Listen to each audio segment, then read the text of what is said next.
വളരെ സങ്കടകരമായ ഒരു വാർത്തയാണ് പങ്കുവയ്ക്കാനുള്ളത്. കൂത്തുപറമ്പിനടുത്ത മൂര്യാട് കൊളുത്തുപറമ്പിൽ ഒരു വീട്ടിലെ 3 പേരെ തൂങ്ങി മരിച്ച നിലയിൽ കണ്ടെത്തി. 20-കാരനായ കിഷൻ, കിഷന്റെ അമ്മൂമ്മ വി.കെ. റെജി, റെജിയുടെ സഹോദരി റോജ എന്നിവരാണ് മരിച്ചത്. വൈകുന്നേരം ഏതാണ്ട് ഒരു 4 മണിയോടെയാണ് ആദ്യത്തെ ഒരു സംഭവം ഉണ്ടാകുന്നത്. അതായത് 20-കാരനായ കിഷനെ വീടിനുള്ളിൽ മരിച്ച നിലയിൽ കണ്ടെത്തുന്നു. തുടർന്ന് കിഷന്റെ മൃതദേഹം ആശുപത്രിയിലേക്ക് മാറ്റി. അതിന് ശേഷം ഈ കിഷന്റെ വീട്ടിൽ അമ്മൂമ്മയും കിഷൻ ഉണ്ടായിരുന്ന വീട്ടിൽ അമ്മൂമ്മയും അതുപോലെ തന്നെ അമ്മൂമ്മയുടെ സഹോദരി റോജയുമാണ് താമസിച്ചിരുന്നത്. ഇരുവരും ജോലിക്ക് പോയ സമയത്താണ് ഈ കിഷനെ ആത്മഹത്യ ചെയ്ത നിലയിൽ കണ്ടെത്തിയത്.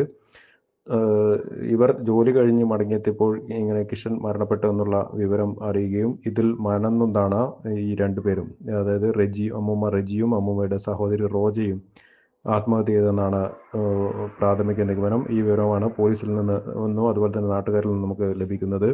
കിഷന്റെ മൃതദേഹം നേരത്തെ തന്നെ ആശുപത്രിയിലേക്ക് മാറ്റിയിരുന്നു. മറ്റ് 2 പേരുടെ മൃതദേഹം ഇപ്പോഴും വീട്ടിൽ തന്നെയാണ്. കൂത്തുപറമ്പ് പോലീസ് ഇൻക്വസ്റ്റ് നടപടികൾ ഉൾപ്പെടെ നടത്താനുള്ള ഒരുക്കത്തിലാണ്. മൃതദേഹങ്ങൾ ഇപ്പോഴും വീട്ടിൽ തന്നെയാണെന്നാണ് അറിയുന്നത്. ഇൻക്വസ്റ്റ് നടപടികൾ പൂർത്തിയാക്കിയ ഉടൻ തന്നെ മൃതദേഹങ്ങൾ ആശുപത്രിയിലേക്ക് മാറ്റാനുള്ള ഒരു നടപടിക്രമങ്ങൾ നടത്തി വരികയാണ് എന്നാണ്. എന്തായാലും വളരെ വേദനാജനകമായൊരു വാർത്തയാണ്. ഒരു കുടുംബത്തിലെ 3 പേർ, അമ്മൂമ്മയുടെ സഹോദരിയും അതുപോലെ തന്നെ ഈ ഒരു ചെറുമകനും ആത്മഹത്യ, അതായത് തൂങ്ങി മരിച്ച നിലയിൽ കണ്ടെത്തിയെന്നുള്ള വളരെ വേദനാജനകമായൊരു വാർത്തയാണ് ഈ രാത്രിയിൽ പങ്കുവെക്കാനുള്ളത്.